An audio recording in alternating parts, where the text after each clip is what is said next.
Hi friends, welcome to Nahash kitchen.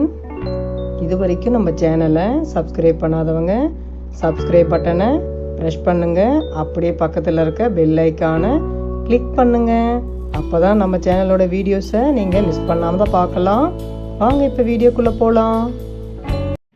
Hi friends, இன்றைக்கி நம்ம நாகாஸ் கிச்சனில் என்ன ரெசிபி பார்க்க போகிறோன்னா அரிசி உப்புமா தான் எப்படி பண்ணலாங்கிறத பார்க்க போகிறோம்.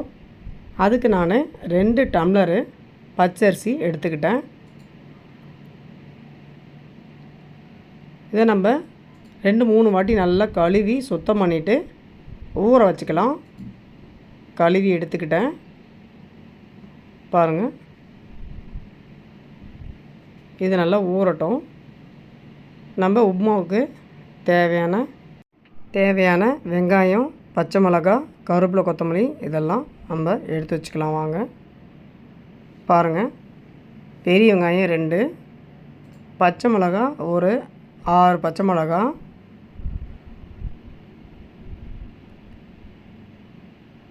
கொத்தமல்லி பொடியாக கட் பண்ணி வச்சுருக்கேன், கருவேப்பிலையும் எடுத்து வச்சுருக்கேன்.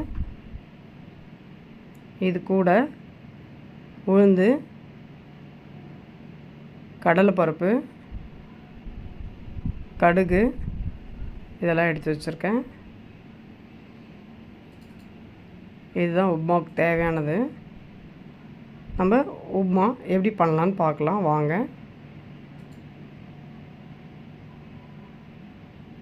நம்ம ஊற வச்சோம் இல்லையா பச்சரிசி, அதுவும் நல்லா ஊறிச்சு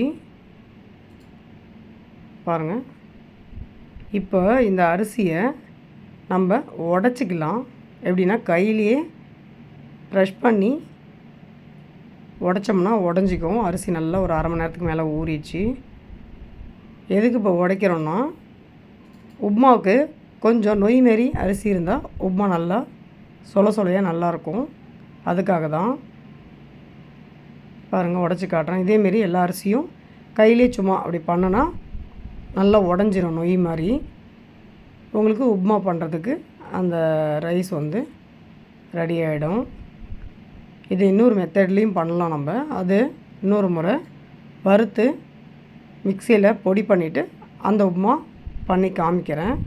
இப்போ நம்ம முதல்ல இந்த மெத்தட் பார்க்கலாம்.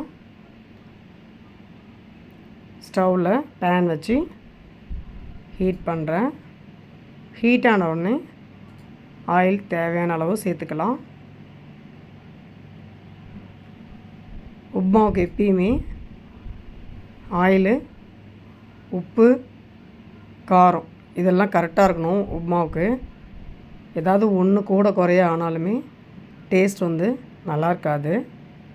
அதனால் உப்புமாவுக்கு கொஞ்சம் கூட எண்ணெய் சேர்த்துருக்கேன்.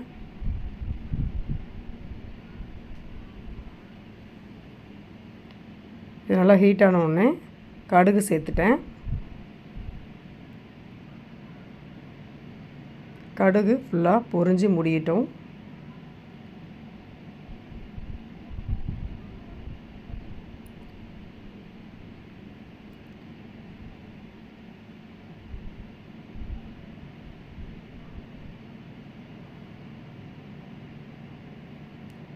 கடுகு ஃபுல்லாக பொரிஞ்சு முடிகிற வரைக்கும் வெயிட் பண்ணிவிட்டு இப்போ உளுந்து சேர்க்குறேன். கடலைப்பருப்பும் சேர்த்தாச்சு. இந்த டைமில் சிம்மில் வச்சுக்கிங்க ஸ்டவ்வை. அப்போ தான் பருப்பு கடுகெல்லாம் கரிஞ்சி போகாமல் கரெக்டான பதத்தில் இருக்கும். பருப்பு பொன்னிறமாக ஆன உடனே வெங்காயத்தை சேர்க்குறேன். அது ஒரு மிக்ஸ் கொடுத்துக்கலாம். இப்போவும் ஸ்டவ் வந்து சிம்மில் தான் வச்சுருக்கேன். கொஞ்சம் நேரம் சிம்மில் இருந்ததுன்னா கரெக்டாக இருக்கும். இல்லைன்னா பருப்புலாம் வந்து கருப்பாயிடும். இது கூட பச்சை மிளகாவை சேர்க்குறேன்.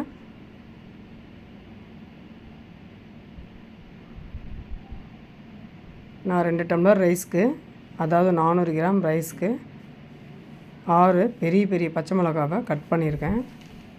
அப்போ தான் காரம் நல்லா கிடைக்கும் நமக்கு. கருவேப்பிலை, கொத்தமல்லி கொஞ்சம் சேர்த்துட்டேன்.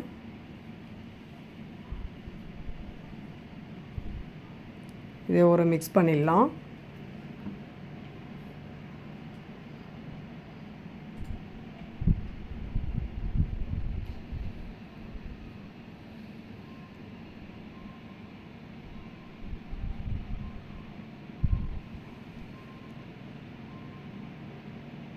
வெங்காயம் நல்லா வதங்கிடுச்சு. இப்போது இதுக்கு தேவையான தண்ணி சேர்த்துடலாம். 1 டம்ளர் ரைஸ்க்கு 3 டம்ளர் தண்ணி. 2 டம்ளர் ரைஸ்க்கு நம்ம 6 டம்ளர் தண்ணி அளந்து எடுத்து இதில் சேர்த்துக்கலாம். நான் 6 டம்ளர் அளந்து வச்சுட்டு அந்த தண்ணியை சேர்த்துட்டேன். அதில் இதை நல்லா மிக்ஸ் கொடுத்துக்கலாம்.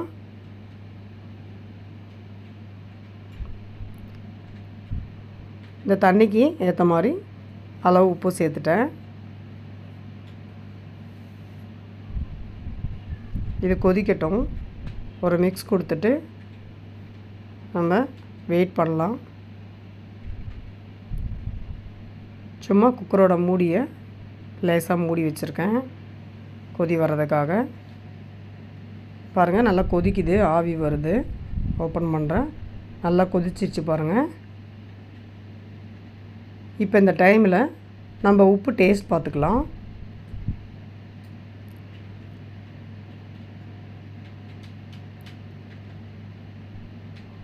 டேஸ்ட் பார்த்துட்டு கரெக்டாக இருந்ததுன்னா அப்படியே நம்ம அரிசி சேர்த்துக்கலாம். உப்பு கொஞ்சம் கம்மியாக இருந்தால் ஆட் பண்ணிக்கிங்க. நான் இப்போ ரைஸ் இதில் சேர்த்துட்டேன். நல்லா ஒரு மிக்ஸ் கொடுத்துக்கலாம்.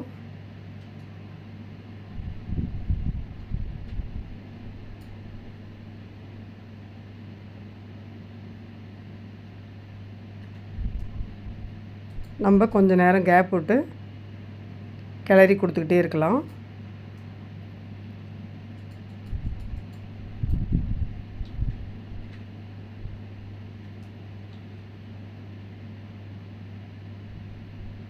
திரும்பவும் மூடி போட்டு வச்சிட்டேன் நான். அப்போனா கொஞ்சம் சீக்கிரமாக வேகும். விசில் கூட விடலாம் நம்ம வெயிட் போட்டு. ஆனால் சாதம் மாதிரி குழஞ்சிடும், அது உப்புமா மாதிரி தெரியாது. அதனால தான் நான் இது மாதிரி ஓப்பனில் வச்சு பண்ணுறேன். மறுபடியும் மிக்ஸ் பண்ணிடலாம். தண்ணியும் ரைஸும் சரியாக வந்திருக்கு. மிக்ஸ் பண்ணி கொடுத்துட்டே இருக்கலாம்.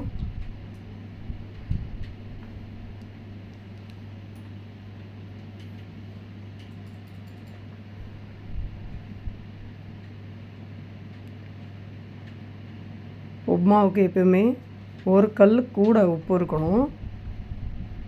அதான் நம்ம டேஸ்ட் பார்க்கக்குள்ள.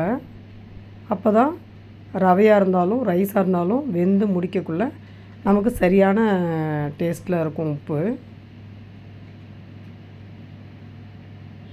தண்ணியெல்லாம் வற்றிடுச்சு. உப்புமா ரெடி ஆகிடுச்சு. மீதி இருக்கிற கருவேப்பிலை கொத்தமல்லியும் சேர்த்து மிக்ஸ் பண்ணுறேன்.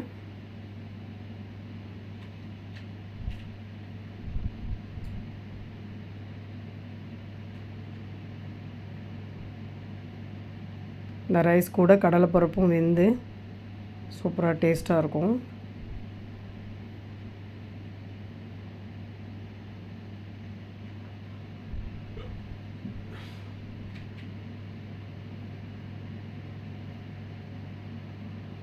நல்லா அடி பிடிக்காமல் கிளறி கொடுத்தாச்சு. உப்புமா ரெடி ஆகிடுச்சு. எண்ணெய் பிரிஞ்சு வந்துருச்சு பாருங்கள். எண்ணெய் தனியாக பிரிஞ்சு வந்துருச்சுனாவே உப்புமா ரெடி.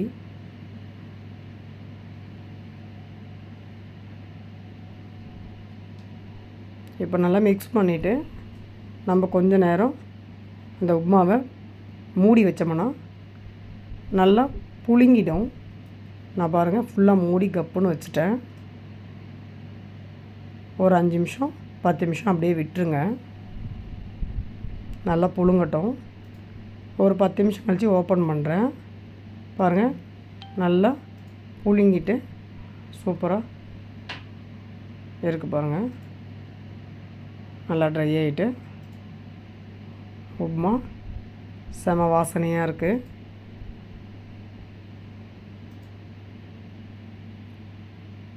இப்போ இது பிளேட் பண்ணிக்கலாம். அவ்வளோதான் ஃப்ரெண்ட்ஸ், சூப்பரான டேஸ்டியான ரைஸ் உப்புமா ரெடி ஆகிடுச்சு. நீங்கள் இதை சட்னி, சாம்பார், குருமா எதை வேணாலும் சைடில் வச்சு சாப்பிடுங்க. இந்த உப்புமாவை செய்து சாப்பிட்டு பார்த்துட்டு இதனுடைய டேஸ்ட் எப்படி இருந்ததுன்னு எனக்கு கமெண்ட் பண்ணுங்கள். இந்த வீடியோ உங்களுக்கு பிடிச்சிருந்தனா லைக் அண்ட் ஷேர் பண்ணுங்கள் ஃப்ரெண்ட்ஸ். பாய்.